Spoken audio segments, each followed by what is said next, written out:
jox nañ la ko ak compréhension bi ñu am ci sa projet politique mais dama ne kon bal bi tàkk na li ci des rek mooy ñaan yàlla suñu borom bi mu leeral ñu yoon bi tolof tolof bañ a am ci diggante bi fii ak fa ñu jëm maa ngi gërëm ñëpp di sant ñëpp wasalaam. Merci beaucoup, M. Pape Birame Ndiaye. Nous vous saluons et vous accueillons, vous et vos collaborateurs, au nom de toute la formation politique, Pastef les Patriotes, et vous disons bienvenue chez vous. C'est avec beaucoup de plaisir que nous vous accueillons et nous ferons tout ce qui est possible pour que vous soyez à l'aise dans cette formation politique et que vous n'ayez pas à regretter le compagnonnage qui n'a pas démarré aujourd'hui d'ailleurs. Je vous remercie pour la confiance faite à notre formation politique, puisqu'au Sénégal, je crois que ce n'est pas les partis politiques qui manquent. Il y en a plus de 320 aujourd'hui. Et vous aviez le choix entre toutes ces formations politiques. Surtout pour un homme politique expérimenté. Vous êtes dans la politique depuis très longtemps maintenant. Vous l'avez rappelé, vous avez commencé la politique en étant élève. Vous l'avez continué en étant étudiant. Je crois savoir que vous avez été l'un des plus jeunes députés du Sénégal. Élu député en étant étudiant. Donc, et depuis lors, vous avez continué une carrière politique pleine qui vous a amené à des responsabilités. Et Pastef se veut un parti ouvert à tous les profils politiques tant que nous partageons les valeurs, les principes, et tant que le profil politique en soi ne pose pas problème par rapport à son implication dans des faits de gestion condamnables ou condamnés. Vous avez, comme vous l'avez rappelé, été député, ensuite directeur de la pharmacie nationale d'approvisionnement, jusqu'à la fin du régime du président Abdoulaye Wade, et il ne vous a jamais été reproché des faits de gestion. Vous n'avez jamais été cité pour avoir mal géré les responsabilités qui vous ont été confiées ou pour avoir été impliqué dans des délits financiers. Cela prouve que vous étiez engagé pour votre pays et que vous l'avez servi dignement, mais avec honneur. Et c'est ça qui est important. Et nous, à Pastef, on dit que, parce que souvent, il y a des gens qui amalgament, certains volontairement, d'autres par ignorance. Quand un acteur politique vient rejoindre le parti, certains vous disent, oui, vous aviez dit le système, et le gars, il était dans le système. Et c'est une confusion déplorable parce que le système, ce n'est pas les hommes. Le système, c'est les pratiques. Un homme peut avoir travaillé avec le régime socialiste ou le régime libéral en ayant été irréprochable. Il a servi son pays. On ne peut pas dire que tous ceux qui ont eu à travailler dans l'État, dans l'appareil d'État, sont dans le système ou se sont mal comportés. Certains même, ou beaucoup, sont à féliciter parce qu'ils ont eu à refuser de subir le système ou d'appliquer des ordres qui n'allaient pas dans le sens de l'intérêt public, de l'intérêt général. Et donc, quand on parle de système, c'est les règles que nous voulons changer. Parce que c'est les règles qui sont mauvaises. Ce n'est pas de changer les hommes. Dieu lui-même, quand il descend une religion sur terre, il ne change pas les hommes. Une religion nouvelle, elle vient, elle dit le système n'est pas bon, les règles ne sont pas bonnes, il faut les changer. Mais il n'amène pas des hommes neufs, tout frais descendus du ciel. C'est les mêmes hommes qui reprennent et ceux qui acceptent de changer et de s'adapter au système sont systématiquement admis dans le cycle vertueux, dans le cercle vertueux, j'allais dire. Et c'est comme ça que cela marche. Et donc, nous considérons que le parti est ouvert à tout le monde. Et les vagues d'adhésion que nous voyons tous les jours quand on est à Dakar, mais que nous avons vu depuis le début de cette tournée, beaucoup de responsables politiques qui étaient dans d'autres formations politiques, de l'opposition comme du pouvoir. Certains ont été dans les élections locales et ont pu se classer deuxième ou troisième avec des scores très honorables. Toutes ces vagues d'adhésion-là sont salutaires. Parce que ce qui va changer le pays, c'est que tous les Sénégalais se retrouvent et se regroupent autour d'un projet fort, un projet basé sur une vision patriotique, une vision souverainiste, une vision progressiste et une bonne détermination de ce que doivent être les priorités de ce pays. Et nous sommes très heureux, en tout cas, au même titre que tous ces gens-là, de vous recevoir. Nous en profitons pour lancer un appel à tous les autres qui sont intéressés. Il y a énormément d'acteurs politiques, y compris du pouvoir d'ailleurs, qui sont intéressés par notre projet politique et qui quelquefois hésitent parce qu'ils pensent que PASTEF est un projet fermé.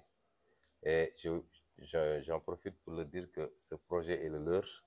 Il n'appartient pas à Ousmane Sonko ni à un quelconque membre du parti. C'est un projet pour le Sénégal et il est là pour tous les Sénégalais. Car nous vous disons merci pour la confiance. Je dirais que vous n'avez pas commencé aujourd'hui, comme vous l'avez rappelé. Avant même d'officialiser votre adhésion, vous vous êtes investi pour battre campagne avec la coalition Yewwi Askan Wi lors des élections locales et lors des élections législatives. Vous y avez investi financièrement, matériellement, vos véhicules, vos biens, pour nous permettre d'aboutir aux résultats très appréciables que nous avons eus aux élections locales et la victoire au niveau communal, Mbour communal, pour les élections législatives. En tout cas, soyez le bienvenu avec toute votre famille, tous vos collaborateurs. Vous trouverez votre place parmi nous et ensemble, j'en suis sûr, nous atteindrons les objectifs. Inch'Allah. Donc ci gàttal rek ma tënk ko ci wolof wax ni suñu mbokk mi di Pape Birame Ndiaye yàgg naa mbébét bëgg a ñëw ci parti bi. wax na ko léegi dafa am fu mu nekkoon te amoon fa nag cër bu rëy ndax ci kilifa yu gën a màgg ci kuréel googu la bokkoon. yàgg nañoo waxtaan mu waxoon ma yéeneem ci ñëw ci parti bi waaye comme kilifa gu ne rek ñaanoon ñu may ko mu waajal boppam waxtaan ak ay collaborateur am ay àndandoom. tey la décidé finalement comme ñu ngi ci dëkkam muy Mbour nekk ci tournée boo xam ne biir département bi moo ñu tax a jóg dëgg muy dëkku kaw yi. defe naa fan yu bari ci tournée bi mu ngi ànd ak ñun ñuy wër mu décidé woon tey nii dina fësal duggam ci biir PASTEF ànd ci ak collaborateur bi ñëpp moo taxoon ñu ne dañ ko waxtaane nii. Pape Birame nag yàgg nañoo waxtaan, yàgg na jàpp ci liggéey bi, yàgg na am yéene gi, yàgg na it di joxe xalaatam ci lépp lu ñuy def.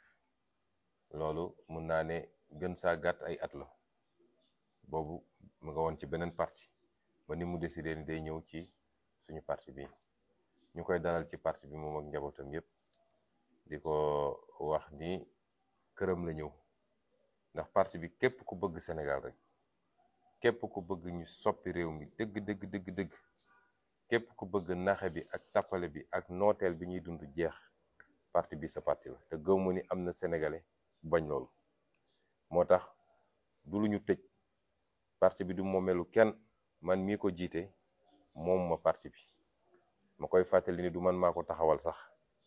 te bis bu ma demee ba lay taxaw ñu jiital ma génn ci, waa parti bi dinañu am seen fulla bu doy ne ma abal ñu suñu parti ñu jox ko keneen continuer liggéey bi. du parti nit, du parti boo xam ne dafa am une seule constante et tout le reste ay variable la. suñuy daje dañuy waxante dëgg doog a jël décision bi nga xam ne moom la ñuy ëpp jàpp ni lii mooy décision bu baax. parti bi tëjuwul ci kenn. bu ñu dooree ba léegi gis nañu jamono ji ni Sénégalais di ñëwee, ñu jóge ci parti bu ne. gis ngeen sax ñoo xam ne ci nguur gi lañu bokkoon, tey ñu ngi suñu biir parti. am na ñoo xam ne ci nguur gi lañu bokkoon dem ba gis ni lii ma dégg ni moo gën a njënu maanaa ñu ñëw ànd ak ñun. tey ay maire lañu ci suñu coalition lañ leen tabbee, suñu parti moo leen tabb ba tey nekk nañu maire. am na ñoo xam ne dugg nañ ci bureau politique bu parti bi te barki démb ak barkaati démb nguur la ñu àndaloon waaye bi ñu demee ba gis lii moo gën a dal sama xel dañoo ñëw ànd ak ñun. su ma waxee loolu nag dama ko wax pour soññ bari na ñoo xam ne tey seen xel a ngi ci parti bi waaye dañu xaw a ragal ndax dañoo jàpp ni parti bi lu tëju la parti bi dafa am ñu ko ŋànk rek te ku ñëw dañ lay xatal déedéet loolu amul ci parti bi. parti bu ubbeeku la parce que li mu bëgg ci réew mi Sénégal yëpp ay daje defar ko. parti bi ubbi na ay loxoom ubbeeku na ci bépp sénégalais boo xam ne say loxo set na soo musee ànd ak nguur ak yooyu intéressé wuñu ndax léeg-léeg Sénégal ne yow yaa ne woon da ngay soppi système bi te yaa ngi ànd ak waa système bi boobu dafa xamul luy système mooy règle yi charte yi tëralin bi ak doxalin bi waaye système du nit ñi. toujours su ma koy mandarga dama naan soo jëlee diine bu mel ni islam bi muy ñëw fii daf fi fekkoon ay nit ñu nekk ci beneen système di jaamu ay xërëm di rey seeni doomu jigéen di naan sàngara di def lii di def laa bi mu yegsee dafa andi beneen système ne lii mooy règle yi ku ko nangu rek ca nga bokk. ña nekkoon ci leneen ñoo bàyyi loolu ñëw dugg nekk ci islam ba ñuy mujj cee nekk sax ay njiit jiite nekk ay xalif ci islam. kon ku ne da ngay soppi système règle yi ngay soppi waaye waxoon damay ñëw sénégalais bu ma jàpp ni mus naa bokk ci gaay rek nañ ko génne ci réew mi andi yeneen sénégalais yu jóge xaw ma fan du loolu mooy système bi. kon parti bi talal na loxoom ñëpp ku yaakaar ni rek réew mi dañ ko war a defar te déglu nga ñu dégluwaat ñu gis la ñu tëral ci xalaat ci nu ñuy def ba réew mi dellu si loxo waa réew mi nu ñuy def ba nooteel gi jeex ni ñuy def ba suñu koom-koom ñu jëlaat ko ni ñuy def ba yemale sénégalais yi nu ñuy def ba dumuwaate bi tëjaate bi ak reyaate bi jeex ci réew mi ni ñuy def ba sénégalais bu ne moomaat afiyam waaye ni ñuy def ba lii nga xam ne mooy farata ci sénégalais yi dund gu yomb faju njàng ndaw ñi am liggéey ku yaakaar ni loolu yëpp ñu dajale ñun li ñu teg ci projet gis nga ko ci rek parti bi sa parti la bul hésiter boo ñëwee dinañ la dalal yaatal la ubbil la suñu bunt. kon monsieur Ndiaye ñu ngi leen di wax bismillah ñu ngi leen di wax dal ngeen seen kër te bu soobee yàlla li ñu war a def yépp ba ngeen nekk ci ba ngeen